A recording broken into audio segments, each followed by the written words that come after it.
25 কোটি স্টারকে নিয়ে এখন কি হাত কামড়ানোর অবস্থা কলকাতা নাইট রাইডার্সের, জানালেন কেকেআরের কর্তা নিজেই। এখনও পর্যন্ত 7টি ম্যাচ খেলেছে আইপিএলে, 25 ওভার বল করে 287 রান হজম করেছে, নিয়েছেন মাত্র 6টি উইকেট। আইপিএলে ক্রমাগত সমালোচনার মুখে পড়েছেন মিচেল স্টার্ক। নিলামে তার 24.75 কোটি টাকার দাম নিয়ে বারবার কটাক্ষ শুনতে হয়েছে, তবে কেকেআর কর্তৃপক্ষ তার পাশেই রয়েছেন।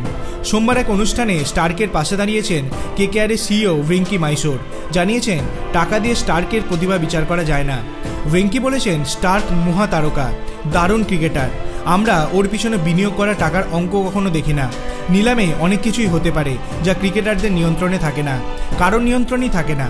আমাদের মনে হয়েছে স্টার্কের মতো বোলার দলে এলে ভালো লাভ হবে, সেটাই হয়েছে। দলের উপস্থিতি অন্য বৈচিত্র্য এনে দিয়েছে। সাপোর্ট স্টাফেরা ওর মতো দক্ষতার কোনো বোলার চাইছিলেন, আমরা সেটা এনে দিয়েছি। রবিবার স্টার্কের শেষ ওভারে আর একটু হলেই হেরে যাচ্ছিল কেকেআর। 3 ওভারে তিনি 55 রান দিয়েছেন।